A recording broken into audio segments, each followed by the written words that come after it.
अस्सलामुअलैकुम नाजरीन, रमज़ान की एक खुसूसी ट्रांसमिशन में आपको खुशामदीद कहेंगे। मैं हूं आपके साथ फिजा रियाज और अपने तमाम देखने वालों को, सुनने वालों को इस दुआ के साथ मैं प्रोग्राम का आगाज करूंगी कि अल्लाह ताला इस माह रमज़ान में आप पे हजारों बरकतें नाजिल करे और साथ ही साथ आपके रोजे कबूल फरमाए और हम सबको भरपूर तरीके से ये रमज़ान मुबारक जो है वो अल्लाह ताला की इबादत में गुजारने का अल्लाह ताला हमें सादत और तौफीक दे।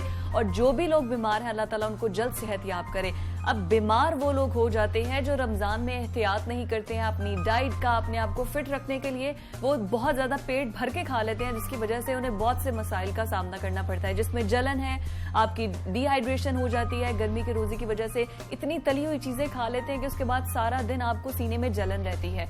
तो आज हमारे साथ सारा फारूकी मौजूद हैं, न्यूट्रिशनिस्ट हैं, उनसे जानेंगे कि हम ऐसी कौन सी ग़िज़ाएं इस्तेमाल करें कि हमारी ये, एक तो सबसे पहले जलन के बहुत मसले होते हैं, भाई इतना हम खा लेते हैं कि हमारे सीने में सारा दिन जलन रहती है। तो सारा, क्या हमें किस तरह से हम अपनी जो रूटीन है उसको इतना अच्छा बना सकते हैं कि हमें ये जलन ना हो? रमजान में खास तौर पे लोगों को ये इशू रहता है, सहरी के बाद, इफ्तारी के बाद खास तौर पे ये इशू रहता है, क्योंकि हम लोग बहुत ज़्यादा फ्राइड फूड खा रहे होते हैं। फ्राइड फूड या बहुत ज़्यादा स्पाइसी चीज़ें अगर आप खा रहे हैं उस सूरत में हो रहा है, पानी का इंटेक प्रॉपर नहीं हो रहा उस सूरत में हो रहा है, तो कोशिश करें कि पानी का एक तो अच्छा इंटेक रखें, मतलब इस तरह से कि अफ्तारी से सहरी तक आपका जो है अच्छा इंटेक होना चाहिए। दूसरा ये कि तली हुई चीज़ों से परहेज करें। कैसे करें परहेज जब सामने आ जाए? इसका सिंपल तरीका है कि ऐसी चीज़ बनाई ना जाए। अच्छा, घर में बनाई ना जाए। अगर आपको अपनी सेहत का ख्याल है, आपको अपने बच्चों की सेहत का ख्याल है, तो आप ऐसी चीज़ें नहीं बनाएंगे, ठीक है? आप घर में इस तरह की चीज़ें ना रखें। आपने फ्रूट सैलेड रखना है, आप वो रखें, थोड़ा सा उस पर आप चाट मसाला भी मिला सकते हैं। अगर आपने फ्रूट चाट बना के खाना है, आप दही बड़े खा सकते हैं, आप चना चाट खा सकते हैं, वो ठीक है, उसमें कोई मसला नहीं है। पकोड़ों वाला टेस्ट तो नहीं आएगा? नहीं आता, बिल्कुल। कभी कभी वो खाने में मसला नहीं है, ठीक है? वंस इन अ वीक अगर आप लेना चाहते हैं तो आप ले सकते हैं, लेकिन इस तरह से नहीं कि आप हर रोज जो है वो तली हुई चीजें खा रहे हैं, तले हुए पकोड़े हैं, समोसे हैं। अच्छा, सारा लोग ज्यादा क्या कंप्लेन करते हैं कि हमने 30 दिन अब रोजे रखे हैं, तो हमें सारे रमजान में ये बहुत मसला रहा है। ज्यादातर यही होता है, एसिडिटी का इशू हो रहा होता है, या फिर इनडाइजेशन, खाना हजम नहीं हो रहा, वो ब्लोटेड रहते हैं, उनका जो है वो गैसी सा वो फील कर रहे होते हैं, अच्छा नहीं फील कर रहे होते। तो उस सूरत में ज़रूरी यही है कि आपको ये चीज़ों का इंटेक अगर आपने करना है तो कभी कभी आप कर सकते हैं। तली हुई चीज़ें मना नहीं कर रही हूँ, लेकिन कभी कभी आप लें तो ज़्यादा बेहतर है, बजाय इसके once or twice in a week, क्योंकि 30 दिन तो आपने रोजे रखने हैं। हाँ, पानी पीने का जो है ध्यान रखें। और सबसे इम्पोर्टेंट जो एक चीज़ आप ऐड कर सकते हैं ना, वो अफ्तारी और सहरी के अंदर वो दही है, ठीक है? दही से जो है ना आपकी वो जलन का मसला भी हल हो जाएगा, ठीक है? और आपको जो है वो स्टमक के काफ़ी इश्यूज आपके उससे सॉल्व हो जाते हैं। लेमन भी तो बहुत लोग कहते हैं कि लेमन विटामिन सी भी मिल जाता है और वो आपकी जो खुराक है उसको भी डाइजेस्ट कर देता है। आप लेमनेड का इस्तेमाल करें, लेकिन उसमें चीनी ना ऐड करें, ठीक है? और उसमें नमक का भी इतना ज्यादा इस्तेमाल ना करें, ठीक है? या उसे लेमन वाटर की तरह आप उसे यूज कर सकते हैं। आप लस्सी का इस्तेमाल कर सकते हैं, पानी में लेमन स्क्वीज कर दें और उसे आप उसका जो है यूज कर सकते हैं। और दूसरे इस तरह के मशरूबात ना यूज करें जो एक्स्ट्रा हम लोग ड्रिंक्स बनाते हैं, खासतौर पे अफ्तारियों के टाइम हम बहुत सारी ड्रिंक्स बनाते हैं, तो वो ना यूज़ करें। नेचुरल फूड प्रोडक्ट्स की तरफ ज़्यादा रहें, ठीक है?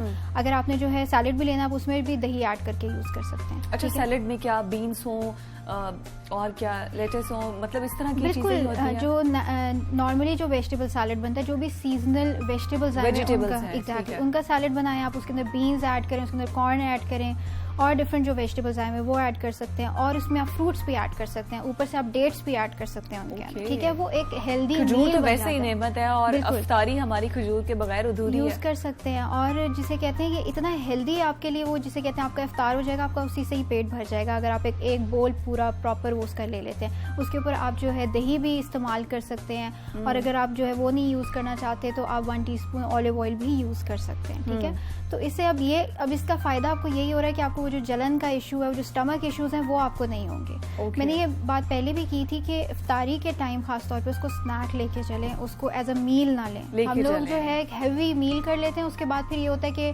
वो आपको जो है वो इतना आपको हैवी फील हो रहा होता है, आपको इंडाइजेशन हो रही होती है, ऊपर से फिर चाय का भी आप इस्तेमाल करें, कुछ लोग कॉफी पी रहे होते हैं, तो वो सारी रात आप तंग पड़ते रहते हैं। पेट की बीमारियां बहुत ज्यादा हो जाती हैं। आपके पास भी बहुत से ऐसे लोग आते हैं, ज्यादातर लोग ऐसे ही आते हैं, तो फिर उनको आप विदाउट एनी मेडिसिन यही इसी तरह डाइट कंट्रोल करने का बहुत ही, जिसे कहते हैं, सिंपल टिप्स हैं। अगर आप इनका ध्यान रखेंगे, ऑटोमेटिकली आपका स्टमक जो है बिल्कुल ठीक होना शुरू हो जाएगा।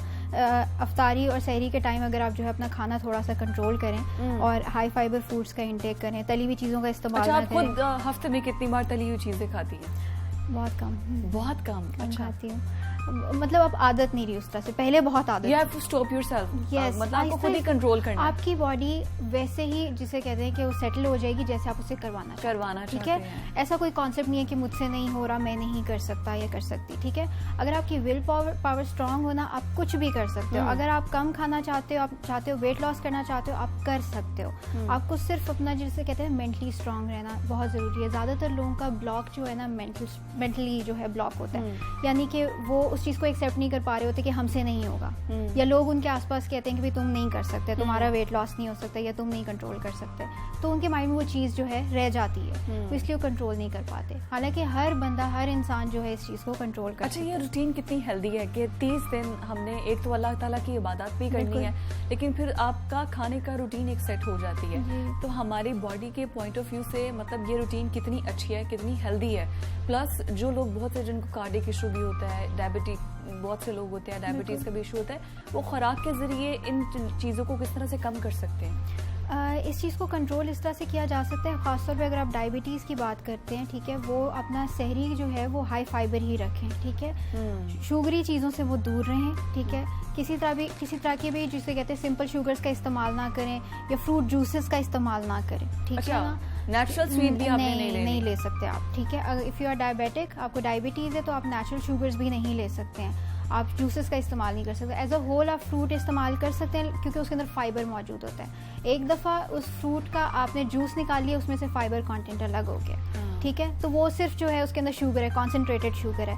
अगर लोग घरों में जैसे फ्रेश फ्रूट जूसेस भी इस्तेमाल करना चाहते हैं, ये डायबिटीज़ के अलावा मैं बात कर रही हूँ, तो वो लोग उसको कॉन्सेंट्रेटेड ना बनाए, उसमें पानी ऐड कर लें, ठीक है। पानी के ऐड करने से ये होगा, वो डाइल्यूट हो जाएगा, उससे फिर ये होगा कि शुगर की अमाउंट इतनी ज़्यादा आपके अंदर नहीं जाएगी। तो पानी उसमें जो भी आप फ्रूट जूस बना रहे हैं उसके अंदर जो है वाटर ऐड करें, चाहे आप अपने लिए यूज़ करें, अपने बच्चों के लिए यूज़ करें। शेक कौन सा शेक है जो यूज़ करने चाहिए रमज़ान में?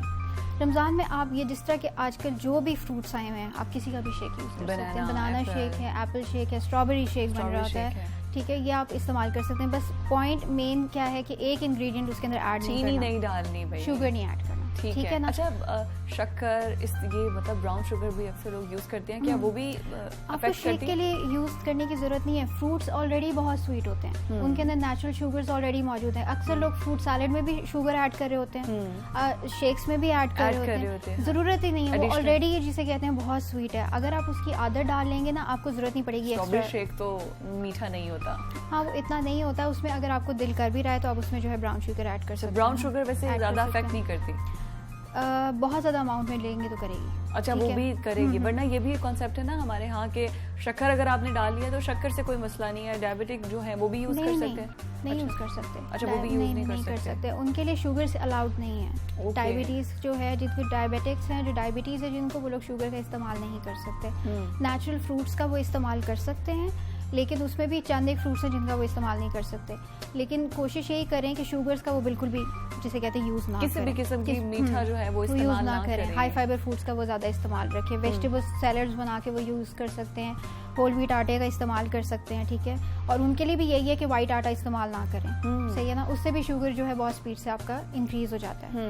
तो ये चंद एक चीज़ें हैं जिनका वो ध्यान रखें, तो उससे वो कंट्रोल कर सकते हैं। और इसी तरह से जो कार्डियक वाले हैं, जिनको दिल का मसला होता है, क्योंकि रमज़ान में कौन नहीं चाहता कि वो अल्लाह की इबादत ना करे और रोज़े ना रखे। हम मुसलमान, बतौर मुसलमान हम पर फ़र्ज़ भी हैं, तो जिनको स्पेसिफिक इस तरह से बीमारियां हैं, वो कार्डियक वाले क्या कर सकते हैं? वो भी इसमें ये कर सकते हैं कि अपना कोलेस्ट्रॉल वो उनको कंट्रोल करना होता है। बेसिक जो है वो यही है कि वो फैटी चीज़ों का इस्तेमाल ना करें, ठीक है। जिसके अंदर जो है फैट्स का इस्तेमाल ज़्यादा हो रहा है, या जिसमें ऑयली चीज़ों का ज़्यादा इस्तेमाल हो रहा है, वो ना यूज़ करें। फ्राइड जैसे पहले भी बात करते हैं, मीट का वंस और ट्वाइस इन अ वीक, बिल्कुल, वो वंस और ट्वाइस है। अगर किसी का बहुत सिवियर इशू है तो वो भी यूज़ ना करें, ठीक है। मटन बीफ का इस्तेमाल ना करें। अगर आपने यूज़ करना है तो आप उसकी जिसे कहते हैं जो फैट कंटेंट होता है, जिसे हम चर्बी कहते हैं, वो अलग करके आप उसे इस्तेमाल कर सकते हैं, लेकिन फ्राई करके फिर यूज़ ना करें। फिर उसमें किस तरह स्टीम करके? हाँ, स्टीम करके इस्तेमाल करें, ग्रिल करके इस्तेमाल करें। आप बारबेक्यू भी कर सकते हैं, ठीक है, लेकिन कोशिश करें कि उसको प्रॉपर वो तले ना, उसको वो सारा जिसे कहते हैं ऑयल एब्जॉर्ब कर लेगा,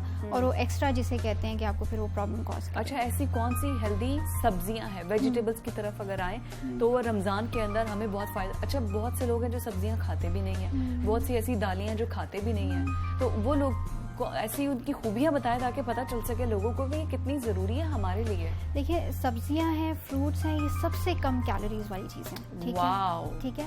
वेजिटेबल्स खास तौर पे इनमें इतनी कैलोरीज नहीं होती है, आपको कहीं से वेट गेन नहीं करवा सकते, किसी भी किस्म की कोई भी वेट गेन नहीं करा सकता। वो सिर्फ जो स्टार्ची वेजिटेबल्स होते हैं जैसे कि आलू है, ठीक है, उसकी वजह से आपका हो सकता है अगर आप ज्यादा इंटेक करें, लेकिन नॉर्मली जैसे ग्रीन सब्जी है, हर बिल्कुल आलू जो है वो तो किसी भी सब्जी के साथ एडजस्ट हो जाता है। तो कोशिश करें कि आप जो है ग्रीन लीफी वेजिटेबल्स का ज़्यादा इस्तेमाल करें। हर तरह का मिनरल, हर तरह का विटामिन आपको उसके अंदर मिलेगा, ठीक है, जो आपकी बॉडी के लिए ज़रूरी है, आपके बालों के लिए, स्किन के लिए, अच्छा, ठीक है, आपकी हाइड्रेशन के लिए, हाइड्रेशन के लिए भी ज़रूरी है, ठीक है। जो वेजिटेबल्स और फ्रूट्स के अंदर भी पानी होता है, ठीक है, तो वो भी आपकी हाइड्रेशन के लिए ज़रूरी है। ये आपको जैसे कहते हैं आपके इम्यून सिस्टम को स्ट्रॉन्ग करने के लिए भी बहुत ज़्यादा ज़रूरी है। जो लोग नहीं खा सकते वो उसको किसी और तरीके से बना के भी खा सकते हैं। आदत डालने की बात है कि खुद को आप किस तरह से उस चीज़ की आदत डाल सकते हैं। आप जो है बॉईल करके यूज़ कर सकते हैं, उसके ऊपर अगर आपने वो चाट मसाला डालना है या फिर आपने कोई मसाला उससे ऐड करना है ताकि वो थोड़ा स्पाइसी हो जाए, तो स्पाइसी मुझे लगता है मसाला और ये इस तरह की चटपटी चीज़ें आपको भी पसंद है। मुझे बहुत पसंद है। हाँ, आपकी बातों से अंदाजा हो रहा है। अच्छा, हम लड़कियां चूंकि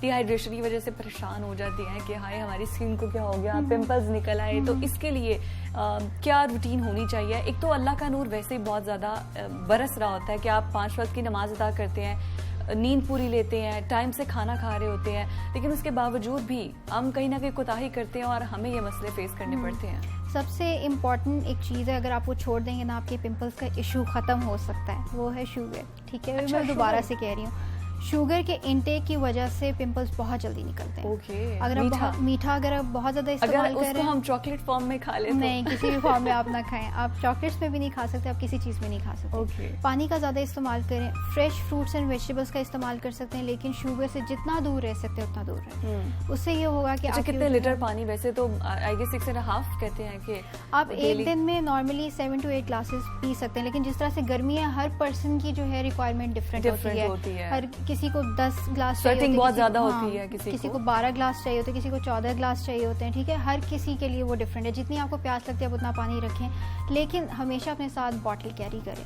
कहीं पे भी जा रहे हैं रमजान के अलावा, अगर आप कहीं पे भी जा रहे हैं, ट्रैवल कर रहे हैं, आपके साथ हर वक्त पानी की बोतल हो। और कोरोना की वजह से प्लीज अपनी पानी की बोतल जो है वो किसी से शेयर भी मत करें। चाहे पानी पिलाना सवाब है, आप फिर कोई नई बोतल खरीद के उन्हें दे दें, लेकिन खुद भी एहतियात करें और जो अपने साथ वाले हैं उनका भी एहतियात करें। बिल्कुल बिल्कुल, ये जरूरी है। पानी का इंटेक जो है इसमें बहुत ज़्यादा ज़रूरी है। जितना ज़्यादा पानी पी सकते हैं, मैंने पहले भी ये बात की थी कि कॉन्सेंट्रेटेड शुगर्स के साथ जो आप पानी पी रहे हैं वो हाइड्रेशन नहीं है। वो हाइड्रेशन नहीं है, hydration is totally pure water, ठीक है। आप फ्रेश जूसेस बेशक पी रहे हो या आप जो है किसी और फॉर्म में जो है पानी की फॉर्म में लस्सी भी पी रहे हो, किसी भी फॉर्म में पी रहे हो, जो पानी कर सकता है वो कोई और चीज़ नहीं कर सकती है। तो कोशिश करें कि सिर्फ पानी ही यूज़ करें अगर आप जो है प्रॉपर हाइड्रेटेड रहना चाहते हैं। और अपने स्टमक को अच्छे गुड कंडीशन में रखने के लिए उसके लिए भी बहुत ज़रूरी है कि आप पानी में एक चीज़ इंपॉर्टेंट है कि नॉर्मल टेम्परेचर पानी पीना है, ठीक है। फुल ठंडा नहीं, बहुत ठंडा नहीं पीना, वेरी गुड पॉइंट। बहुत ठंडा पानी नहीं पीना। नॉर्मल टेम्परेचर या रूम टेम्परेचर जो पानी है वो आप पी सकते हैं। अगर आप जो है कुछ लोग नीम गर्म पानी भी पीते हैं तो वो भी इस्तेमाल किया जा सकता है। ठंडे पानी से ये होगा कि वो प्रॉपर जो है आपको ब्लोटिंग कॉज करेगा। ठंडे पानी की वजह से वेट गेन भी हो सकता है। अच्छा, ठंडे पानी से वेट गेन हो सकता है क्योंकि आपको खाना डाइजेस्ट नहीं होगा प्रॉपरली, तो इनडायरेक्टली जिसे कहते हैं कि वो। अच्छा, हम बेवकूफ़ी करते हैं, एक तो फ्राइड चीजें खाते हैं, पकोड़े, समोसे और चिप्स और पता नहीं क्या क्या खाते हैं, और उसके बाद ठंडा शेक, ठंडा दूध, ठंडा पानी और ठंडा पीते हैं, वो सब कुछ यहीं पर जम जाता है। बिल्कुल, और वो डाइजेस्ट भी प्रॉपर्ली नहीं होता, और ऊपर से फिर आप कोई जो है कोई चाय कॉफी इस तरह की चीज ऊपर से पी लेते हैं, वो मजीद खराबी कर देता है और फिर लोग लेट जाते हैं। और फिर जिसे कहते हैं कि कोई उनसे काम नहीं होता, उनसे हिला भी नहीं जा रहा होता, और वो कहते हैं कि बस अब हमें कोई ना छेड़े। डाइनिंग टेबल से आप उठे हैं, अब बस फौरन जाके बेड पे लेट जाते हैं, नहीं कुछ करते, और फिर यही है कि वो आहिस्ता आहिस्ता वो आप फिर वेट गेन करना शुरू हो जाते हैं। और ये वीक्स की बात होती है, लोग 5-6 kgs बहुत आसानी से गेन कर। रमजान में आप पहले रोजे में वेट करें और उसके बाद आखिरी रमजान में जाके आखिरी रोजे में वेट करें तो बड़ा डिफरेंस आता है। क्विकली मैं सारा चाहूंगी कि हमारे देखने वालों को भी मैसेज दें, क्योंकि प्रोग्राम जो है वो खत्म हो रहा है अब। अच्छा, इसमें मैं ये आपको कह सकती हूँ कि कोशिश करें कि रमज़ान में जितना पोर्शन कंट्रोल कर सकते हैं उतना करें ताकि आपका वेट गेन ना हो। हाइड्रेशन बहुत ज़्यादा इंपॉर्टेंट है। सेकंड इंपॉर्टेंट चीज़ ये है कि हाई फाइबर फूड्स का इंटेक करें सहरी के टाइम, और अफ्तारी पे जो है तली हुई चीज़ों का इस्तेमाल ना करें, ज़्यादा से ज़्यादा सैलड्स का इस्तेमाल करें और फिर प्रॉपर डिनर कर लें। उसका हल ये है कि आप फ्राइड चीज़ें बनाएं ही ना घर में, जितनी मर्जी लड़ाई हो जाए, ताकि सब हेल्दी रहें। नाज़रीन, आज के प्रोग्राम से मुझे इजाज़त दीजिए। अल्लाह हाफ़िज़।